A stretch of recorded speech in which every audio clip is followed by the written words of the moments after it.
예, 안녕하십니까. 국민의힘 소상공인 위원장 최승재 의원입니다. 코로나19 사태가 1년 가까이 이어지면서 소상공인 자영업자에게서 죽지 못해 장사했던 1년, 지옥의 2020년이라고 해도 과언이 아닙니다. 2019년 소상공인 실태조사 결과에 따르면 소상공인 10명 중 8명은 임차인이었고 서울 지역의 평균 월세는 월 165만 원입니다.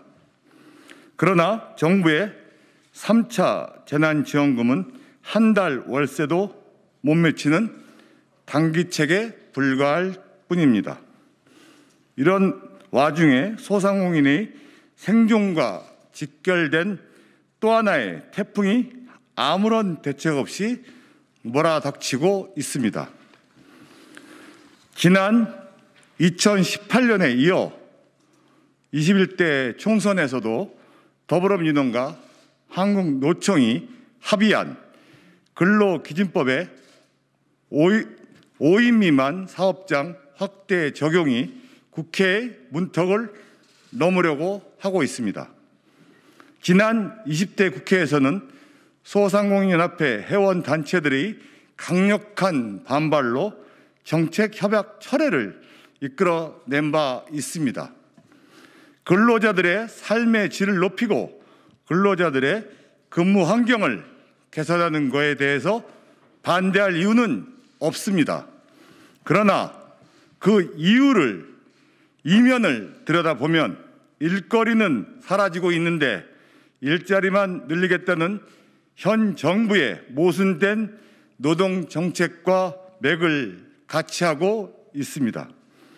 2명이 운영하는 가게에서 1명이 연차 휴가를 쓰게 되면 가게 문을 닫아야 하는 상황에 직면하게 됩니다.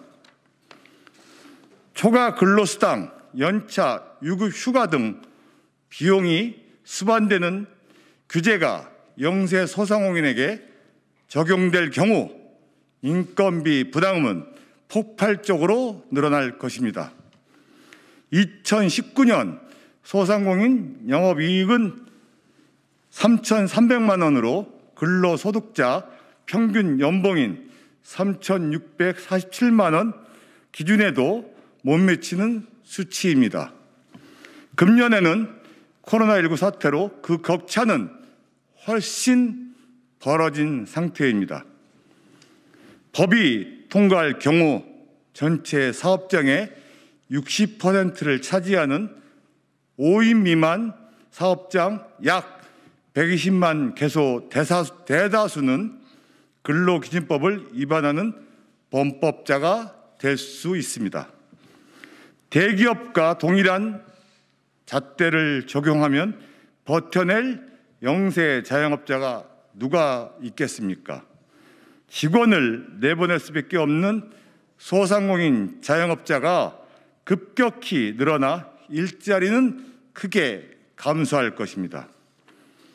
급격한 최저임금 인상으로 영세 중소기업 근로자들에게 저녁을 굶는 삶을 초래했듯이 5인 미만 근로기준법 전면 적용도 고용 절벽과 폐업이라는 부작용의 몸살을 앓게 될 것입니다.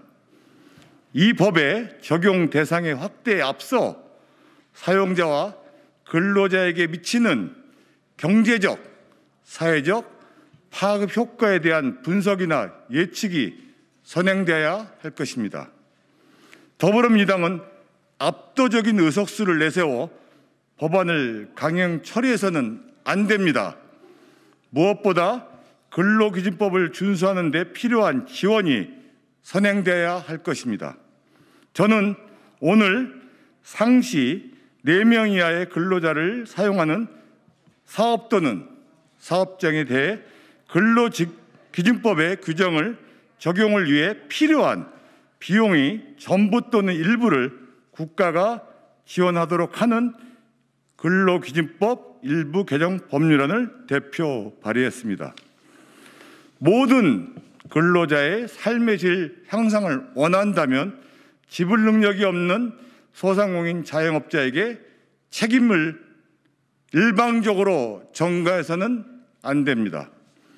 사회보장제도와 같이 국가의 책임하에 5인 미만 근로기준법 적용 논의가 검토되어야 함을 재차 강조합니다.